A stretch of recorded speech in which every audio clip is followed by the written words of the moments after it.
IBC, Dale Gatefold 33 here to do a CD finds video. So I thought I would show some CDs that I found. I normally show predominantly vinyl with the odd CD every now and again. So I do buy CDs. Typically I favour buying various artist compilation albums, soundtracks and neoclassical albums on CD. Various artist compilations because often there's a song that I don't like, or the sequencing, or I don't like the flow, so I can rip it and kind of keep what I like.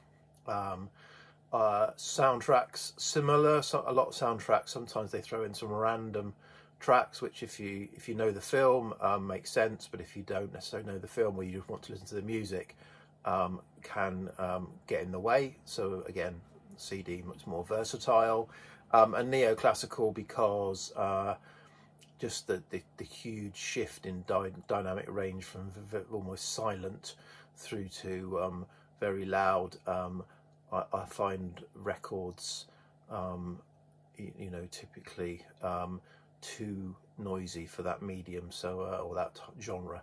So I tend to buy classical, neoclassical, not that I buy that much of it, on CD. So these are CDs I've acquired 2020.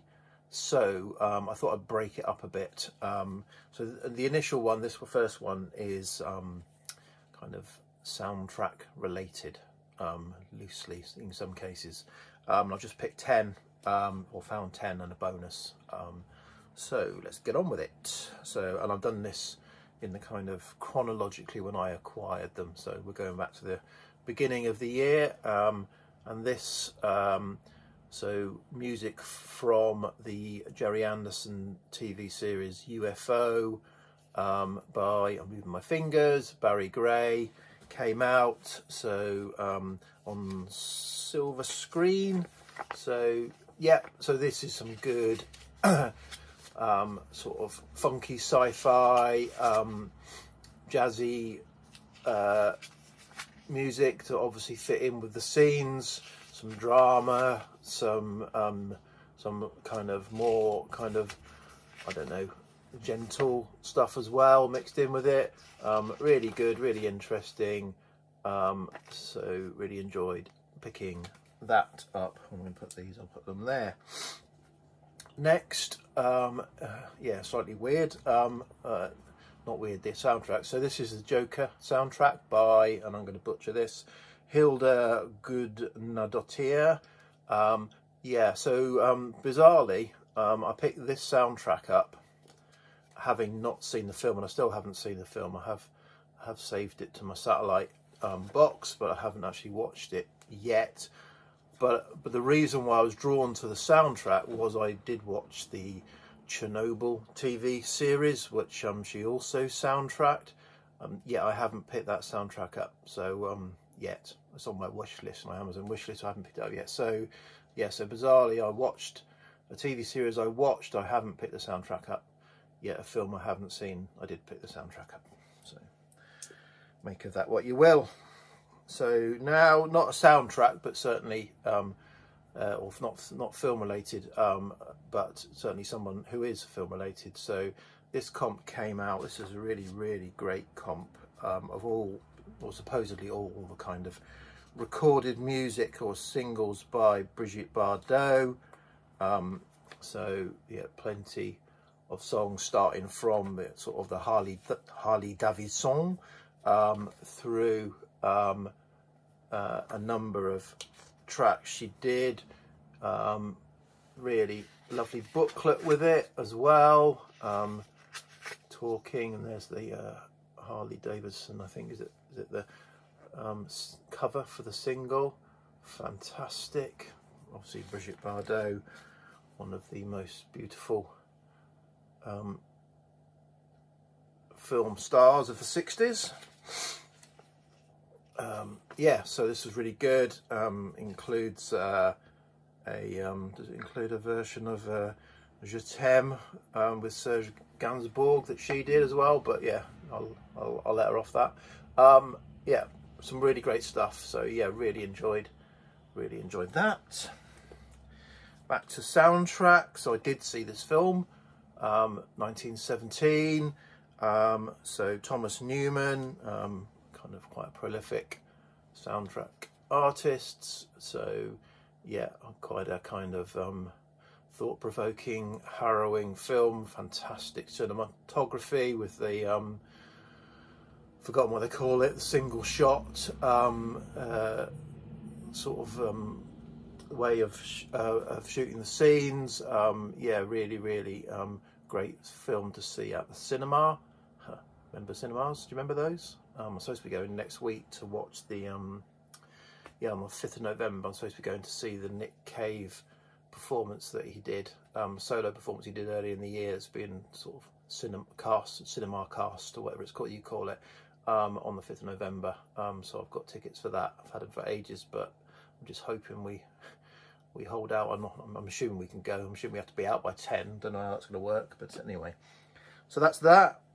Now, this is kind of not really cinematic, but it kind of feel. So this was a CD that came out on, is it Ace?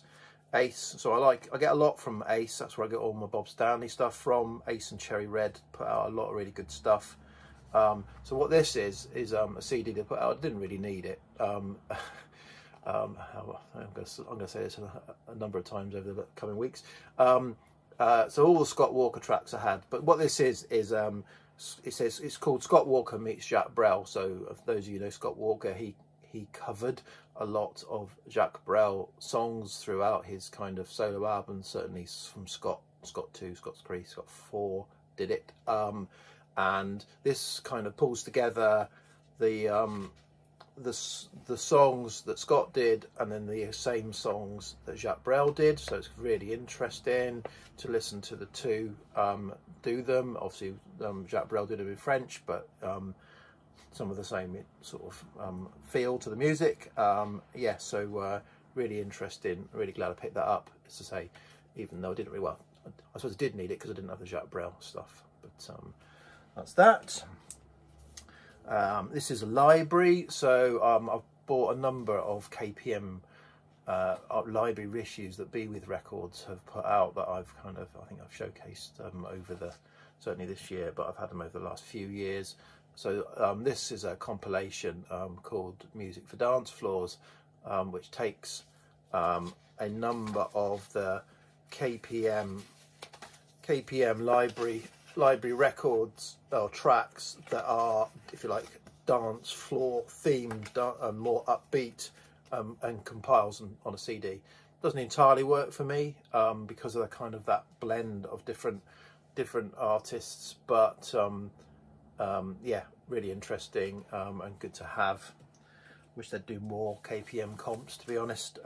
As I keep picking up the individual albums, I tend to have to listen to them and work out that I like most of it, because being a library record, whether these are all sort of sound snippets, sound short sound for supposedly for TV or film, they tend to be a bit hit and miss, but the ones I've got I can play all the way through and enjoy them all the way through.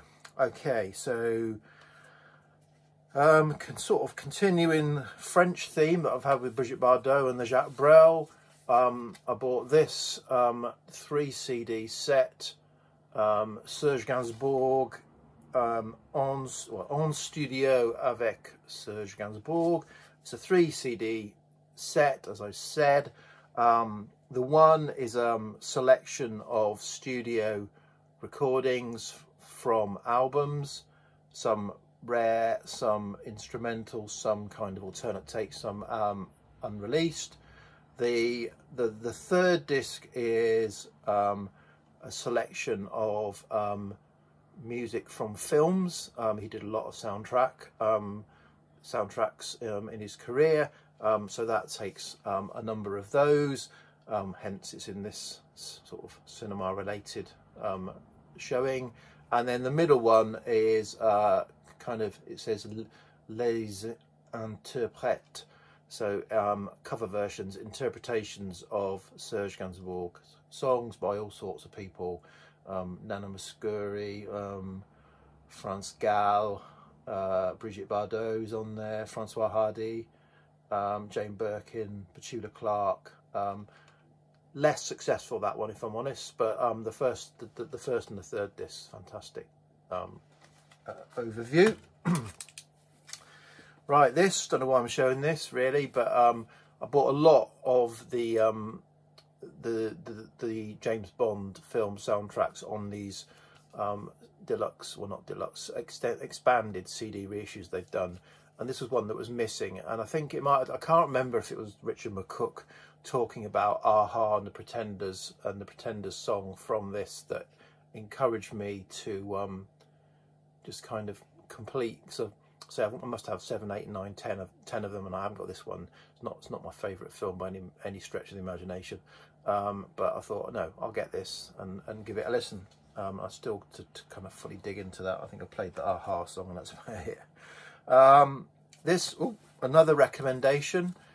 So George Scott Spinner 1 was showing I think a 3 vinyl set of the soundtrack to this film Babel, and piqued my interest about the artist itself, Alejandro Gonzalez Inarritu. Is it? No, that can't be right. That must be the wrong. It is Gustavo Santaolalla is the musician who does the a lot of the music interspersed with other artists' tracks, and this is the 2 CD extended edition. I think that George had the 3 vinyl version of, which has a lot more.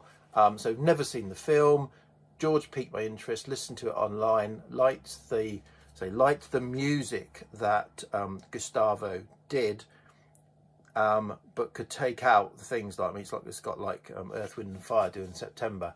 I don't really need to listen to that. I've got that anyway. So, and I haven't seen the film. It's got no context for me. So I've obviously ripped this, and I'm really enjoying going through those beautiful sort of cinematic desert feel guitar tracks. So thanks, George, for that. That's been really enjoyable so far. And then I think it was Mazzy has shown several times Zabriskie Point vinyl expanded edition, and I can't get hold of that. It's quite expensive, or I can get hold of it, but I'm not prepared to pay the money. So I looked out for a cheap version. Even this is sort of not cheap, but I found a cheap version of the expanded CD set. So the 2 CD set that's got some of the additional Pink Floyd and my mind has gone blank. Pink Floyd and Jerry Garcia, sorry, yeah, Jerry Garcia and Pink Floyd sort of guitar track and instrumental tracks on it. So again, digging my way in that. So there's 10 CDs. I just thought I'd do a bonus. So spent a fortune on Record Store Day, particularly dropped one, but picked something else up that came out that I wanted online. Managed to get it for the kind of retail price, which is good. This is a compilation, CD compilation of the BBC Radiophonic Workshop albums. So it's kind of like the 4 main albums, but then a couple of unreleased albums. And again, I've only started to just kind of dig into it, but one of them, yeah, so I've completely, obviously that's the most famous one, their first one, BBC Radiophonic Workshop. That's fine. It's got a lot of very short tracks again, so sort of, you know, 7, 8, 9 second type clips in it. But yeah, let's there is, sorry, I think it's the 4th Dimension. I'm trying to think. One of the albums I have played It's Through the Glass, that album, which I think was unreleased previously, Through the Glass Darkly, is a great album in its own right. Really enjoyed playing that. Yeah, so that was just thought I'd show that. I may show that again when I've actually played all of them, but BBC Radiophonic Workshop, I think it's limited, obviously, radio, record store day, we're on 15 minutes, better stop there. So that's just a selection of CDs. I'll go back through now and maybe pick another theme and try and show some CDs that I've acquired this year. Cheers, VC, bye.